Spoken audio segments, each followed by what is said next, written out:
వచ్చి చెప్పినటువంటి తీరు చూస్తే నిజంగా బాధాకరం.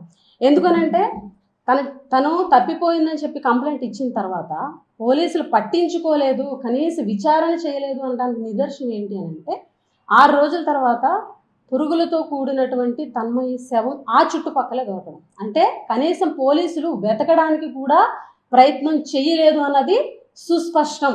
అంతేకాకుండా అదే అనంతపురం జిల్లాలో గత కొన్ని రోజుల క్రితం ఒక 9వ తరగతి విద్యార్థిని, దళిత విద్యార్థిని 14 మంది టీడీపీ కార్యకర్తలు 6 నెలలుగా అత్యాచారం చేస్తూ 6 నెలలుగా ఆ అమ్మాయిని హింసిస్తుంటే సాక్షి ఛానల్ 3 రోజుల క్రితం బయటపడితే దళిత సంఘాలన్నీ కంప్లైంట్ ఇస్తే ఈ రోజు వరకు కనీసం ఒక్క అరెస్టు కూడా చూపించలేదు.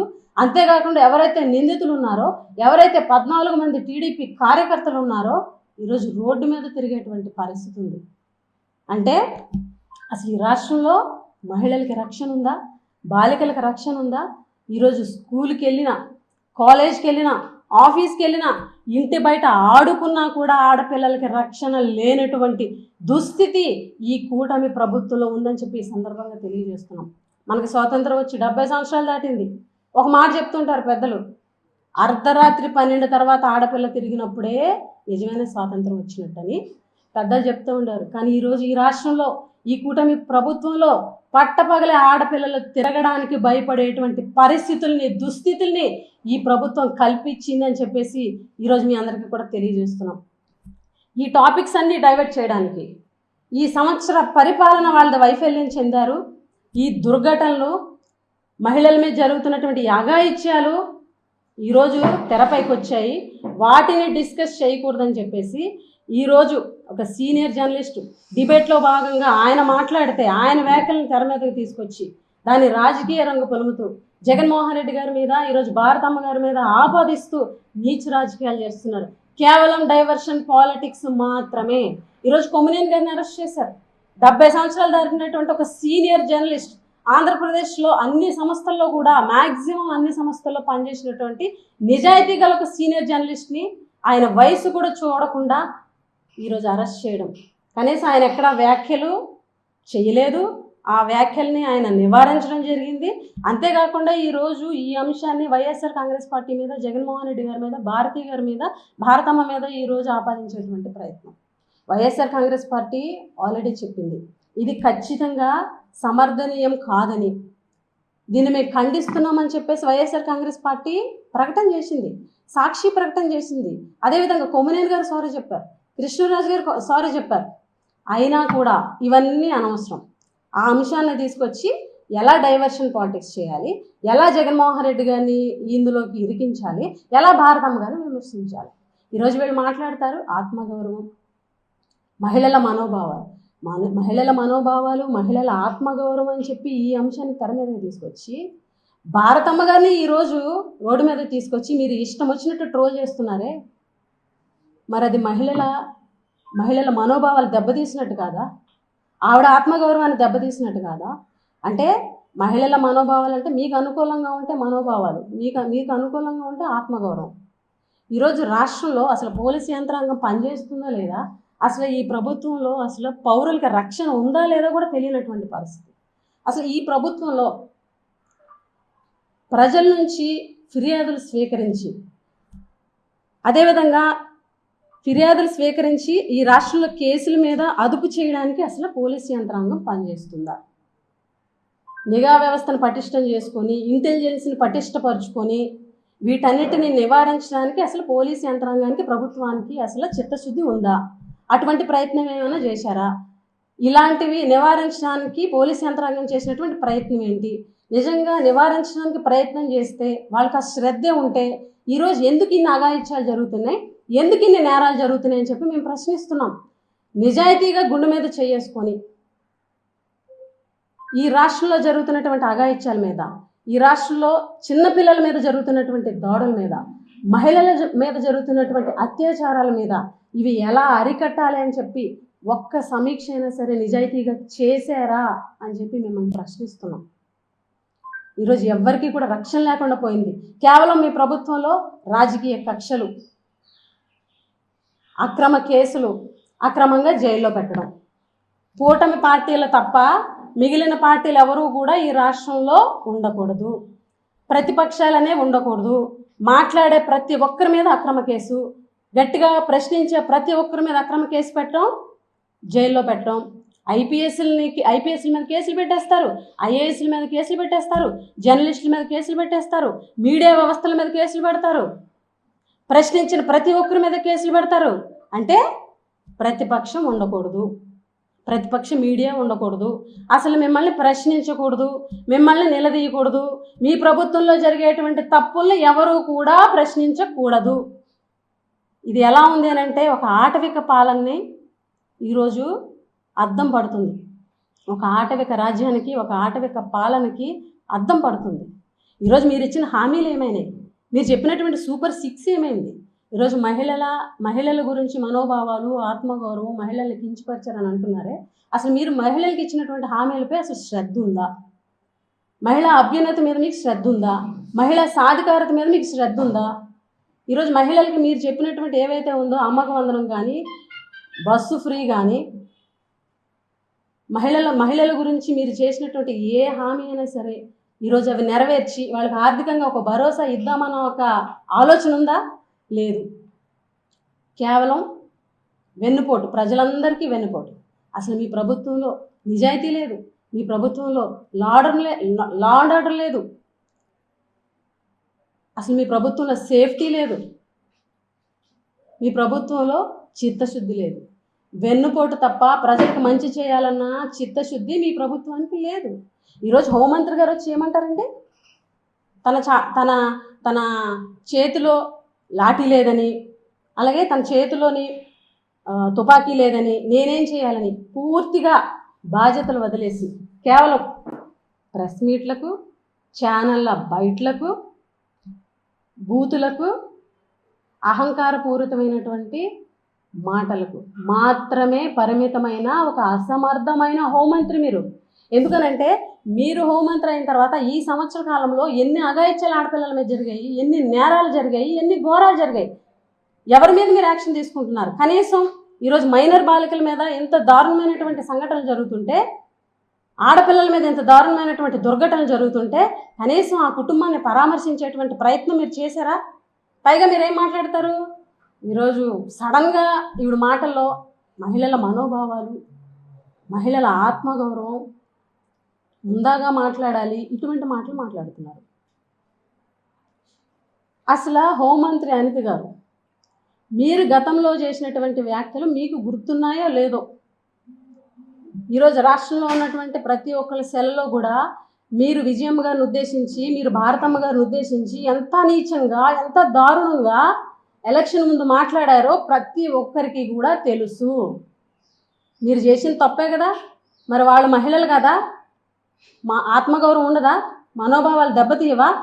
మరి మీరు క్షమాపణ చెప్పారా? మీకు దమ్ము ధైర్యం ఉంటే ఈరోజు ఇన్ని మాటలు మాట్లాడుతున్నారు, మనోభావాలు, ఆత్మగౌరవం అని, మీరు ఈరోజు వచ్చి క్షమాపణ చెప్పగలరా?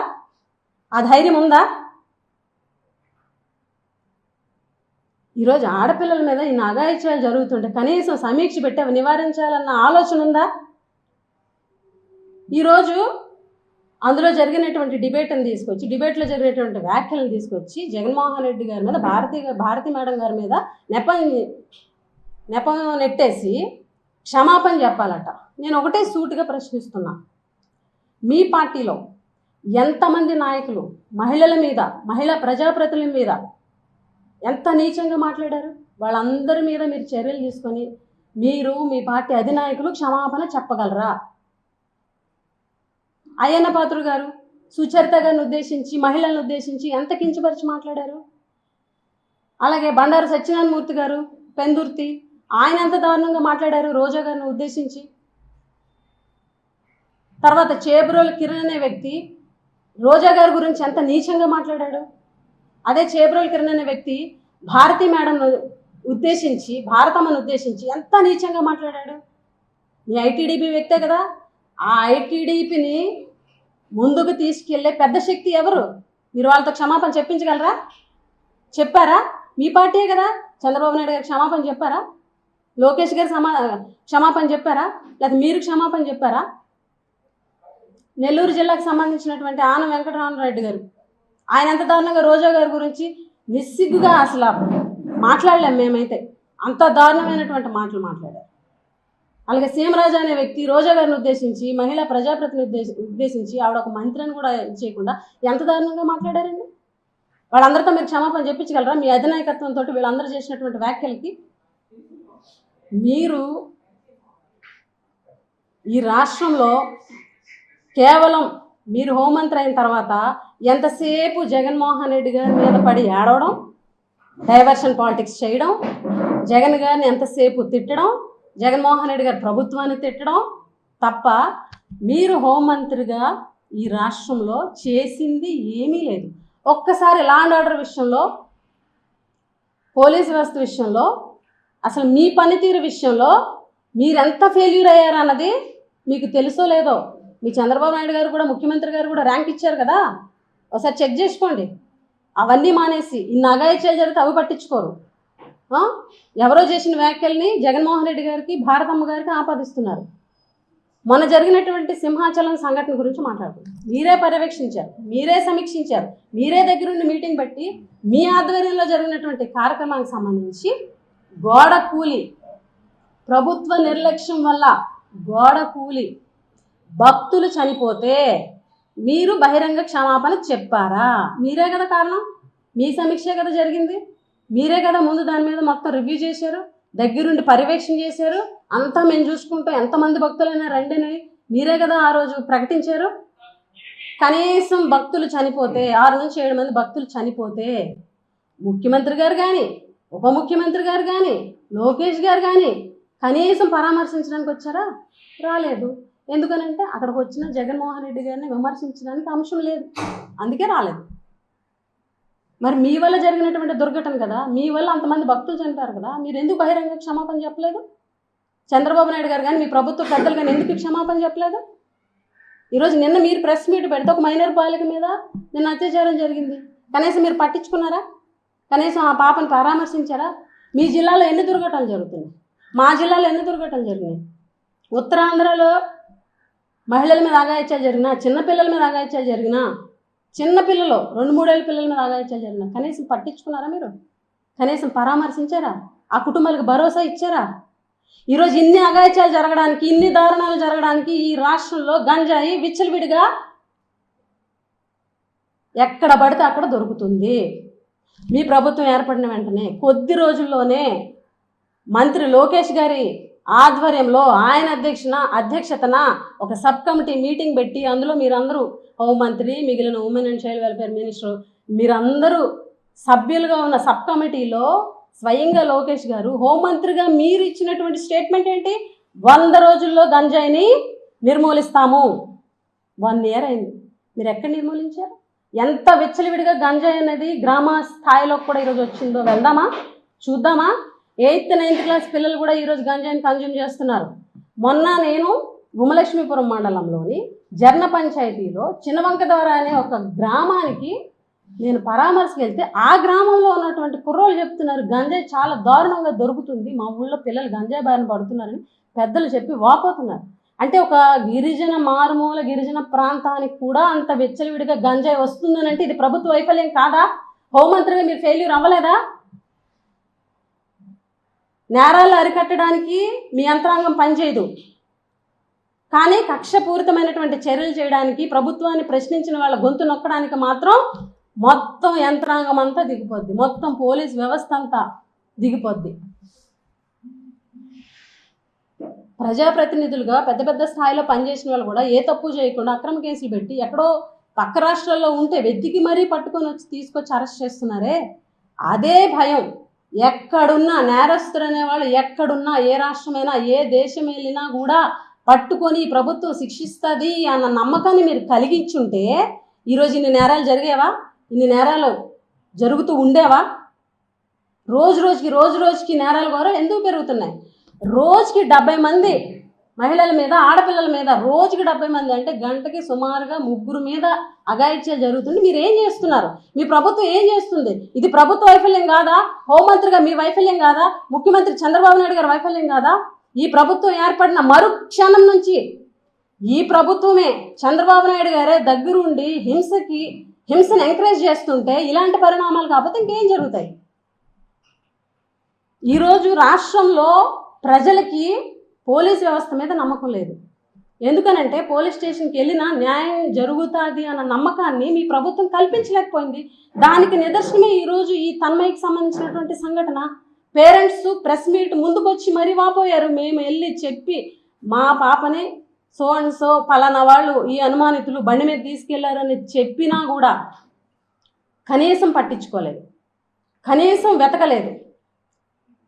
ఈరోజు మిస్ అయిన అమ్మాయిని పట్టుకోమంటే పురుగులు పట్టిన శవాన్ని తీసుకొచ్చి చేతులు పెట్టారు. అంటే పోలీసు వ్యవస్థలో కొంతమంది నిర్లక్ష్యం వల్ల ఎంత దారుణమైనటువంటి పరిస్థితులు అనేవి గ్రౌండ్ లెవెల్లో జరుగుతున్నాయో గమనించుకోండి. మేము హోంమంత్రి గారికి ఇప్పటికైనా ఛాలెంజ్ విసురుతున్నాం.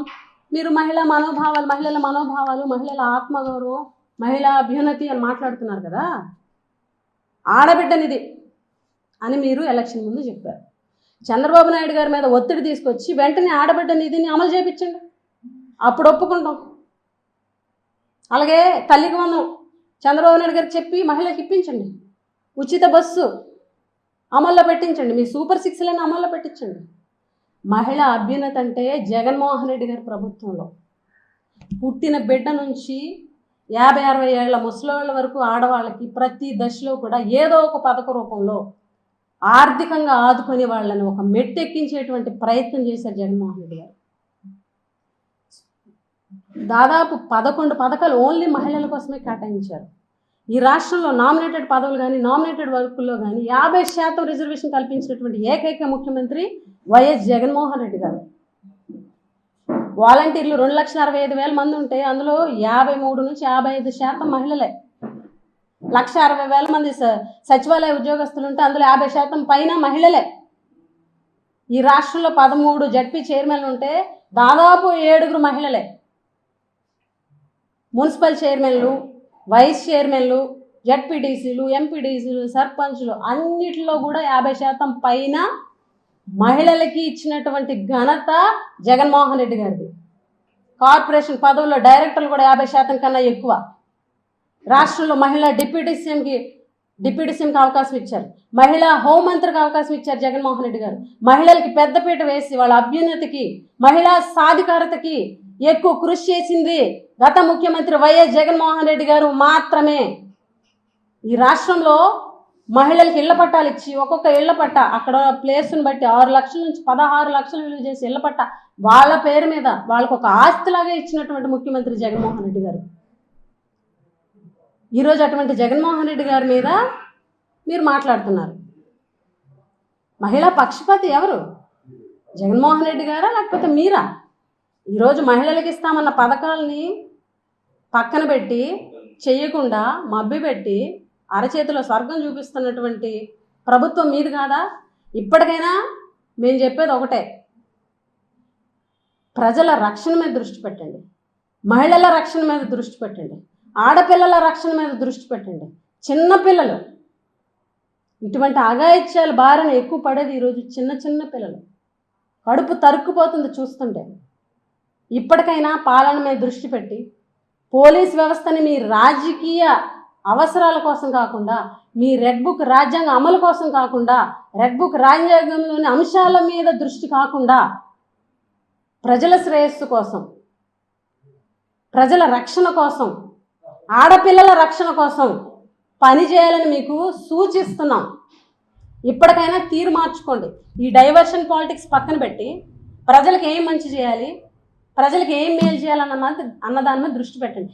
ఇప్పటికైనా మీరు చేసేవి డైవర్షన్ పాలిటిక్స్ అని, మీరు అసలు అంశాన్ని ఎవరు డిస్కస్ చేయకుండా డైవర్షన్ పాలిటిక్స్ చేస్తున్నారని ప్రతి ఒక్కరికి ఈరోజు క్లియర్గా అర్థమైంది.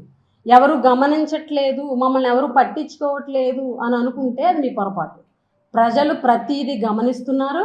ఖచ్చితంగా రాబోయే రోజుల్లో మీకు బుద్ధి చెప్తారు. సంవత్సరం కాలానికే తీవ్ర వ్యతిరేకత గ్రామాల్లో, మామూలు వ్యతిరేకత కాదు, తీవ్ర వ్యతిరేకత. గ్రామాల్లోకి మీ నాయకులు వెళ్తే కనీసం ప్రజలు ఎవరైనా దగ్గరికి వస్తున్నారా? మేము ప్రతిపక్షంలో ఉన్నా, ఈరోజు మాకు పదవులు లేకపోయినా మేము గ్రామాల్లోకి వెళ్తే ప్రజల ఆదరణ మాకే ఎక్కువ ఉంది. గమనించుకోండి, ఈరోజు జగన్మోహన్ రెడ్డి గారు ఎక్కడికి వెళ్ళినా కూడా కొన్ని వేల మంది, లక్షల మంది రోడ్డు ఎక్కుతున్నారు జగన్మోహన్ రెడ్డి గారి కోసం. ఈరోజు మీ పరిస్థితి ఎలాగుంది కంపేర్ చేసుకోండి. ప్రజానాయకుడు ఎవరు? 11 వచ్చినాయి, 11 ఆ 11 ఎలా వచ్చినాయి? రాజ్యాంగబద్ధంగా వచ్చిందా, లేకపోతే వ్యవస్థలు మేనేజ్ చేయడం వల్ల వచ్చిందా? ప్రతి ఒక్కరికి ఇప్పుడు అర్థమవుతుంది. కాబట్టి పాలన మీద దృష్టి పెట్టి, మహిళల రక్షణ మీద దృష్టి పెట్టి ప్రజలకు మంచి చేయాలని కోరుతూ సెలవు తీసుకుంటాం.